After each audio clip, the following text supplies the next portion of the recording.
আজকে পোয়া মাছের ঝাল হবে। মরিচ বাটা দিয়ে একটু পোয়া মাছের ঝাল করব।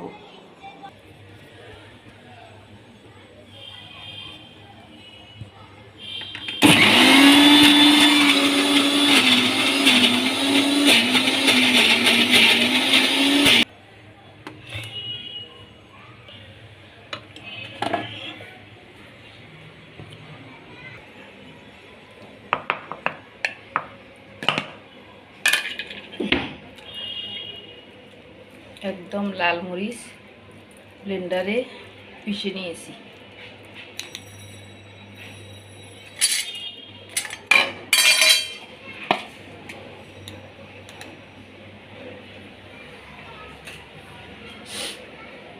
পেঁয়াজ একদম মিহি করে কুচিয়ে নিয়েছি,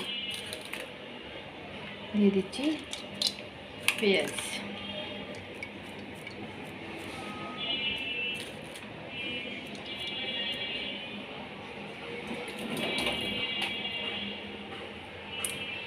এদিকে ভাত বসিয়েছি আর এদিকে হলো ঢেঁকির শাক।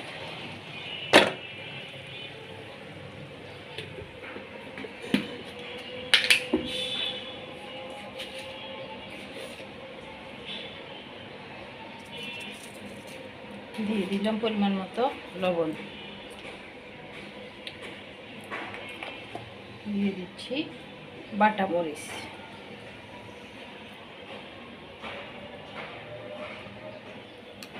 এভাবে পোয়া মাছের ঝাল করলে আর কিছুই লাগবে না।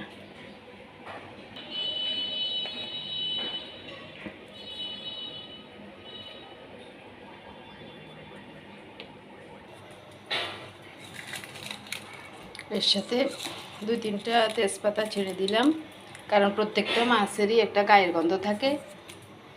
তেজপাতা দিলে সেই গন্ধটা আর থাকে না। দিয়ে দিলাম একটু কাঁচা সরিষার তেল। এদিকে কড়াই বসিয়ে দিয়েছি, এখন দিয়ে দিচ্ছি তেল।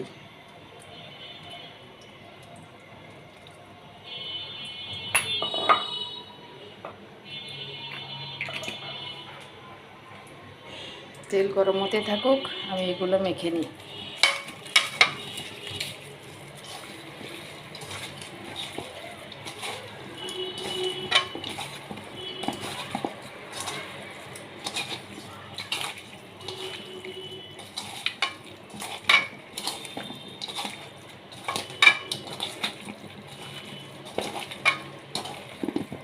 নদীর মাছ একটু বাটা মরিচ দিয়ে রান্না করলে মজা লাগে। তোমাদের কার কার বাটা মরিচ পছন্দ কমেন্টে জানাবে।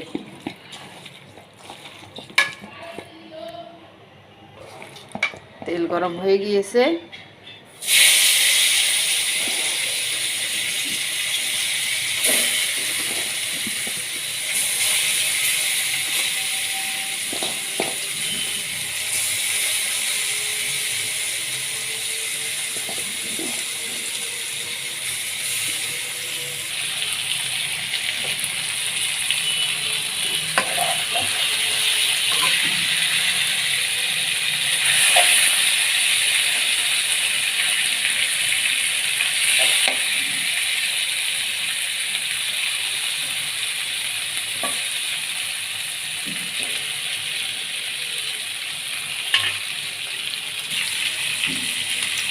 এক পিঠ হয়ে গেছে, একটু উল্টিয়ে দেবো।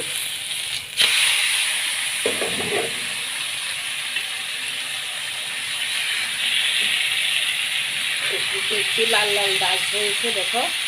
এভাবে একবারই দিয়ে দিলেই হবে, আর নাড়াচাড়ার দরকার নাই। এরপর আমি একটু পরে ওই পিঠ হয়ে গেলে ঝোল দিয়ে দিব।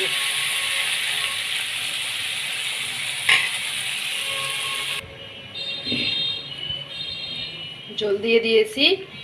এই তরকারিটা রান্না করতে বেশি সময় লাগে না, মোটামুটি 10 মিনিটেই তরকারি হয়ে যায়।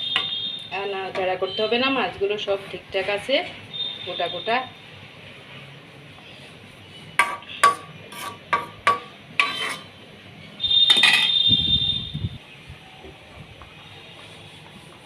এদিকে আমার ভাতও মোটামুটি ফুটে আসছে, আর একটু নরম করব।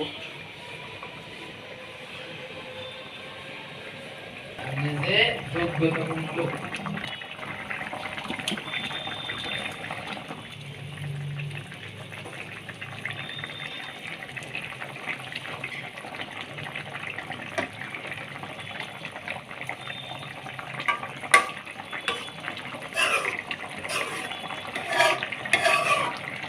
খুব সুন্দর একটা রং হয়েছে, কিন্তু মোবাইলের কারণে মোবাইলের সঠিক রংটা দেখা যাচ্ছে না। কিন্তু যে কালার হয়েছে একদম কালার দেখেই খেতে ইচ্ছে করবে। আমার মোবাইলটাতে একটু সমস্যা, এই কারণে সঠিক কালারটা বোঝা যাচ্ছে না। বাটা মরিচের ঝাল, এটা দেখলেই খেতে ইচ্ছে করে।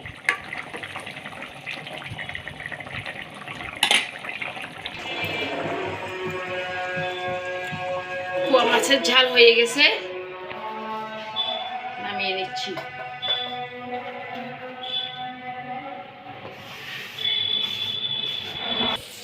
আমার পোয়া মাছের ঝাল রান্না হয়ে গেছে। তোমরা কে কে খেতে চাও জলদি চলে আসো।